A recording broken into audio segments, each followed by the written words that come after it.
D'autres vidéos sont disponibles. Catalogue de vidéos, classement par onglet. Lien accessible à l'endroit habituel. Que la forge soit avec toi.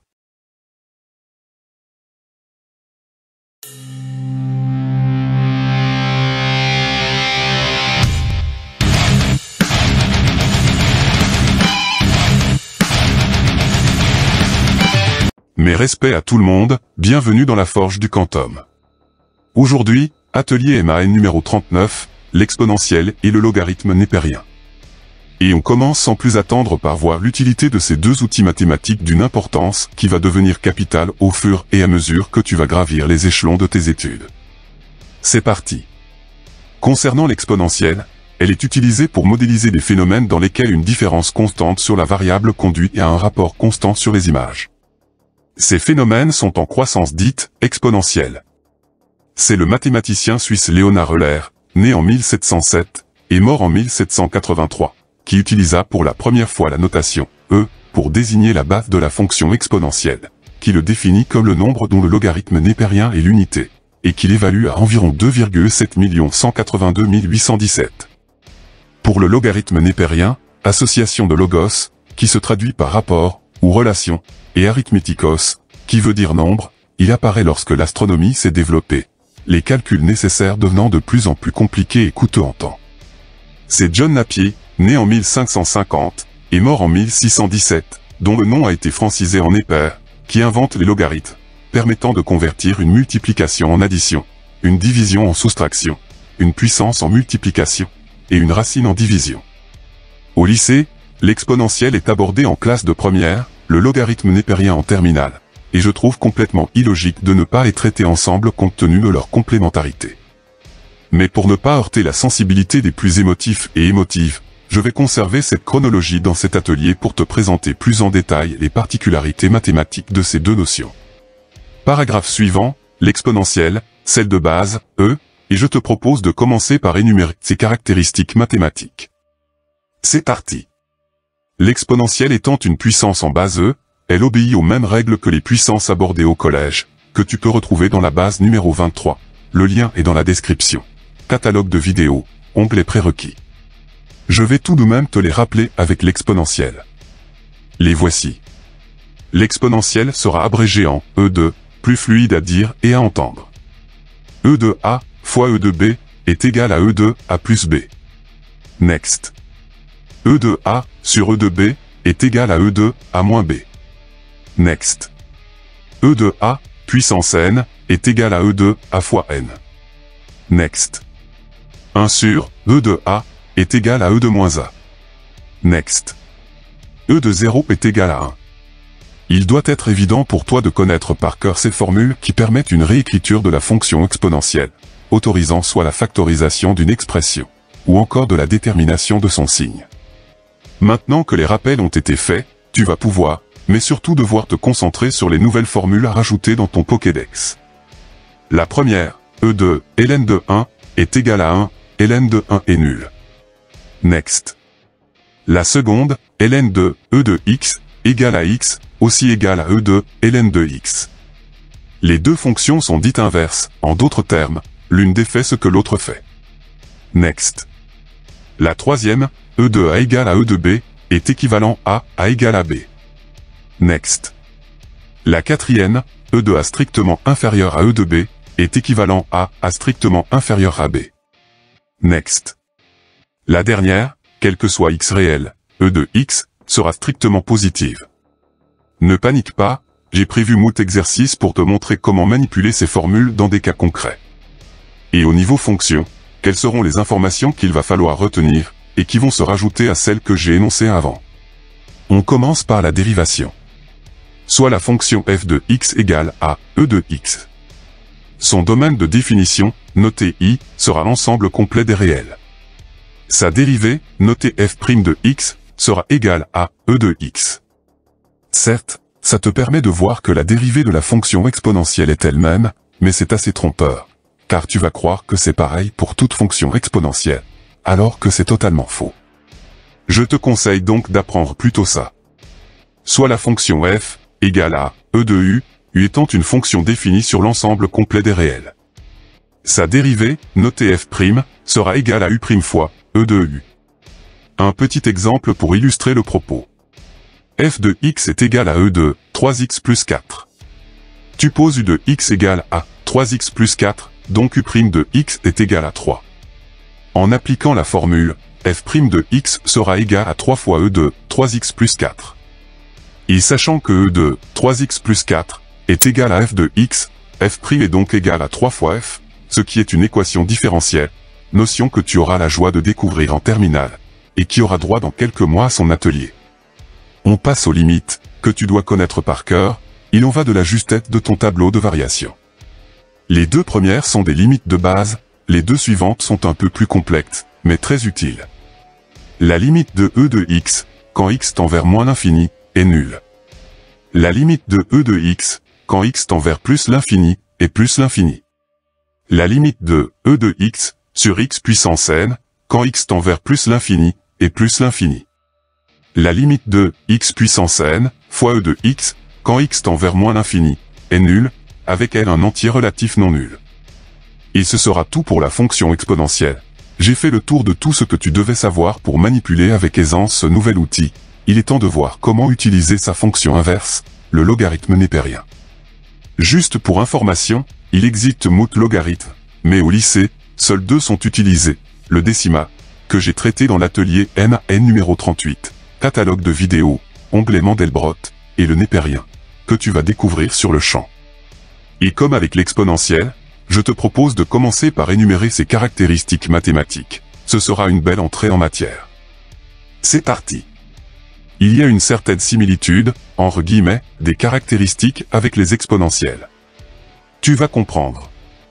Multiplier des exponentielles de base revient à additionner leur puissance, prendre le logarithme d'un produit revient à additionner les logarithmes des facteurs. De ce fait, ln de a fois b est égal à ln de a plus ln de b. Next. Diviser des exponentielles de base revient à soustraire leur puissance, prendre le logarithme d'un quotient revient à soustraire les logarithmes des facteurs. De ce fait, ln de a sur b est égal à ln de a moins ln de b. Next. Élever une exponentielle à une puissance revient à multiplier son exposant par cette puissance, prendre le logarithme d'une puissance revient à multiplier le logarithme népérien par cette puissance.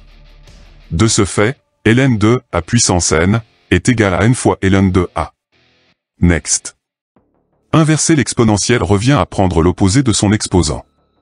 De manière analogue, le logarithme népérien de l'inverse d'un nombre est égal à l'opposé du logarithme de ce nombre. De ce fait, ln de 1 sur a est égal à moins ln de a.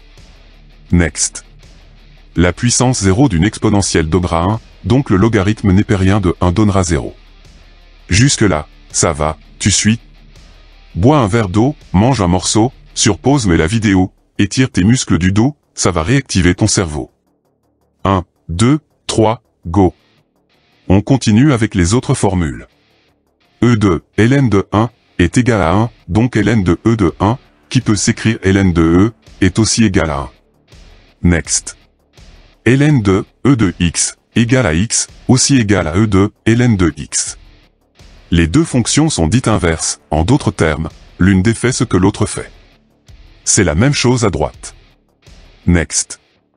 E de a égale à e de b est équivalent à a égale à b, donc ln de a égale à ln de b est aussi équivalent à a égale à b. Next. E de a strictement inférieur à e de b est équivalent à a strictement inférieur à b, donc ln de a strictement inférieur à ln de b est aussi équivalent à a strictement inférieur à b. Next. La dernière, quel que soit x réel, e de x, sera strictement positive.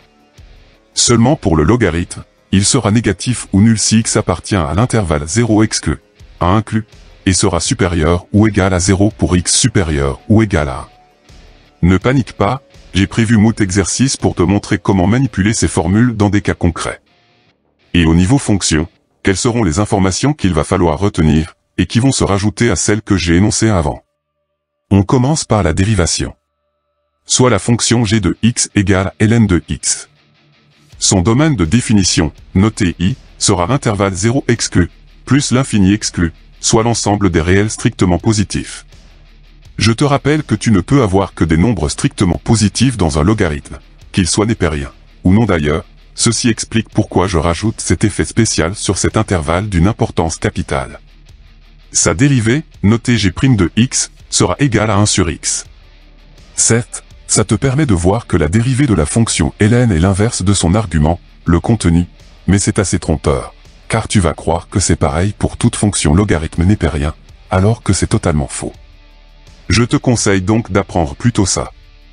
Soit la fonction g égale à ln de u, étant une fonction strictement positive sur son ensemble de définitions. Et je rajoute mon effet spécial pour que tu associes à jamais le logarithme avec son contenu, ou argument, toujours strictement positif. Sa dérivée, notée g', sera égale à u' sur u. Un petit exemple pour illustrer le propos. G de x est égal à ln de 3x plus 4. Tu poses u de x égale à 3x plus 4, donc u' de x est égal à 3. En appliquant la formule, g' de x sera égal à 3 sur 3x plus 4. On passe aux limites, que tu dois connaître par cœur, il en va de la justesse de ton tableau de variation. Les deux premières sont des limites de base, les deux suivantes sont un peu plus complexes, mais très utiles. La limite de ln de x, quand x tend vers 0 plus, est moins l'infini. La limite de ln de x, quand x tend vers plus l'infini, est plus l'infini. La limite de ln de x sur x puissance n, quand x tend vers plus l'infini, est nulle.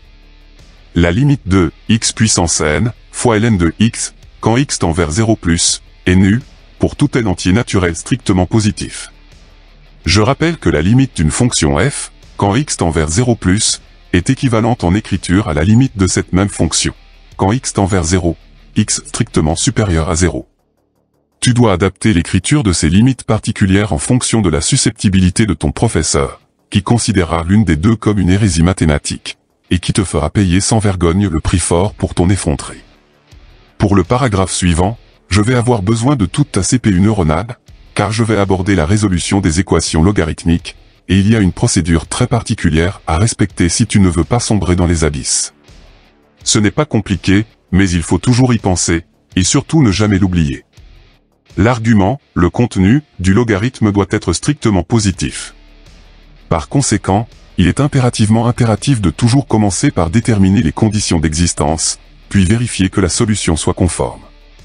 Ces conditions d'existence, ou intervalles de définition, sont à déterminer pour chaque logarithme népérien, ce qui permettra de définir l'intervalle d'intersection, l'intersection de tous les intervalles de définition, pour ensuite faire les calculs, puis vérifier quelles sont les solutions qui appartiennent à l'intervalle d'intersection. Je vais te montrer tout ça avec un exemple. ln de 3x-4 plus ln de x plus 1 égale à ln de 4x-2. Il faut trouver les conditions d'existence en posant l'argument de chaque ln strictement supérieur à 0. 3x-4 strictement positif, donc x strictement supérieur à 4 tiers, l'intervalle de définition, noté I1, sera 4 tiers exclu, plus l'infini exclu. X plus 1 strictement positif, donc x strictement supérieur à moins 1, l'intervalle de définition, noté I2, sera moins 1 exclu, plus l'infini exclu. 4x moins 2 strictement positif, donc x strictement supérieur à 1 demi, l'intervalle de définition, noté I3, sera 1 demi exclu, plus l'infini exclu. Maintenant, déterminons l'intervalle d'intersection. Pour ne jamais te tromper, il est hautement conseillé de schématiser la situation ainsi. Une flèche horizontale qui représente des abscisses, sur lequel tu vas afficher les différents intervalles de définition. Si tu ne sais plus trop comment ça s'utilise, je te conseille d'aller visionner l'atelier MAN numéro 2, le lien est dans la description. Catalogue de vidéos, onglet Mandelbrot. Affichage de I2, puis I3, et enfin I1. L'intervalle d'intersection étant l'intersection des intervalles de définition, il suffira de sélectionner l'intervalle sur lequel les trois couleurs se superposent, c'est-à-dire l'intervalle 4 tiers exclu, plus l'infini exclu. L'intervalle d'intersection a été défini, tu peux passer à la résolution de l'équation. Le but de la manœuvre sera d'utiliser les caractéristiques mathématiques du logarithme népérien pour obtenir deux types d'équations, soit ln de a égale à ln de b, ou bien ln de a égale à c. Affichage de l'équation. Par définition, ln de a plus ln de b est égal à ln de a fois b, donc modification de l'équation en ln2, 3x-4 fois x plus 1 égale à ln2, 4x-2. Toujours par définition, si ln de A égale à ln de B, alors A égale à B. Donc, modification de l'écriture en 3x-4, facteur de x plus 1 égale à 4x-2. Double distributivité à gauche du signe égal, réduction, passage du bloc de droite à gauche, simplification. Et tu auras 3x au carré, moins 5x, moins 2, égale à 0. Équation du second degré, donc utilisation du discriminant pour trouver les racines, atelier MAN numéro 30, catalogue de vidéos, onglet Mandelbrot. A égale à 3, B à moins 5, C à moins 2, delta égale à B au carré moins 4AC, remplacement par les valeurs numériques, delta est égal à 49. Delta strictement positif, donc deux solutions réelles et distinctes, la première notée x1, valant moins 1 tiers, la seconde notée x2, valant 2. Affichage de l'intervalle d'intersection, et tu constates que x1 n'appartient pas à i, contrairement à x2. Donc l'ensemble des solutions, notées S, sera ensemble contenant uniquement 2. Comme tu as pu le voir, la définition de l'intervalle d'intersection est primordiale pour trouver l'ensemble des solutions qui correspond à l'équation. Il ne faut donc pas négliger cette étape et la dérouler avant toute résolution. Quid des inéquations? Évidemment, il fallait bien que je les aborde, même si la procédure à suivre est identique concernant la détermination de l'intervalle d'intersection. Mon rôle est de faire en sorte de te montrer comment apporter une réponse scientifiquement fiable à chaque question d'un énoncé, et dans le cas des inéquations, je te conseille d'aller visionner l'atelier MAN numéro 14, catalogue de vidéos, onglet Mandelbrot, si tu as besoin d'une petite piqûre de rappel sur cette notion. Sinon, on continue sur notre lancée avec ce petit exercice tout simple. ln2, x-2, inférieur ou égal à ln2, 2x-1. Il faut trouver les conditions d'existence en posant l'argument de chaque ln strictement supérieur à 0. x-2 strictement positif, donc x strictement supérieur à 2, l'intervalle de définition, noté I1, sera 2 exclu, plus l'infini exclu. 2x-1 strictement positif, donc x strictement supérieur à 1 demi, l'intervalle de définition, noté I2, sera 1 demi exclu, plus l'infini exclu. Maintenant, déterminons l'intervalle d'intersection. Pour ne jamais te tromper, il est hautement conseillé de schématiser la situation ainsi. Une flèche horizontale qui représente des abscisses, sur lequel tu vas afficher les différents intervalles de définition. Si tu ne sais plus trop comment ça s'utilise, je te conseille d'aller visionner l'atelier MAN numéro 2, le lien est dans la description. Catalogue de vidéos, onglet Mandelbrot. Affichage de I2, et enfin I1. L'intervalle d'intersection étant l'intersection des intervalles de définition, il suffira de sélectionner l'intervalle sur lequel les deux couleurs se superposent, c'est-à-dire l'intervalle 2 exclu, plus l'infini exclu. L'intervalle d'intersection a été défini, tu peux passer à la résolution de l'inéquation. Le but de la manœuvre sera d'utiliser les caractéristiques mathématiques du logarithme népérien pour obtenir deux types d'équations, soit ln de A supérieur ou égal à ln de B, ou bien ln de A supérieur ou égal à C. Affichage de l'inéquation. Par définition, si ln de A est inférieur ou égal à ln de B, alors A est inférieur ou égal à B. Donc, modification de l'écriture en x-2, inférieur ou égal à 2x-1. Tu isoles les x à droite, les réels à gauche, réduction, et x sera supérieur ou égal à -1. Affichage de l'intervalle d'intersection et le résultat de la résolution. Un peu de réflexion pour ne pas planter l'ensemble des solutions. X doit être supérieur ou égal à -1, tout en appartenant à l'intervalle d'intersection, donc, la solution, notée S, est cet intervalle d'intersection complet. Bien entendu, c'était un exemple simple, mais je t'ai prévu quelques défis dans le TD, que je te conseille vivement d'aller consulter. Dernier paragraphe de l'atelier, et pour donner une touche de légèreté à ce bloc de notions quelque peu indigeste pour ton cerveau qui carbure aux réseaux sociaux, je te donne la représentation graphique de ces deux fonctions, et la relation entre elles. C'est parti. Comme indiqué en légende, les courbes du logarithme népérien, en rouge, et de l'exponentielle, en bleu, sont symétriques par rapport à la première bisectrice, c'est-à-dire la droite d'équation y égale à x, la droite verte nommée delta. Comment ça se traduit d'un point de vue mathématique? C'est ce que je vais te montrer. Départ de l'abscisse x, en rouge, déplacement vertical jusqu'à la courbe rouge, celle des ln, déplacement horizontal jusqu'à l'axe des ordonnées, l'image est donc y égale ln de x.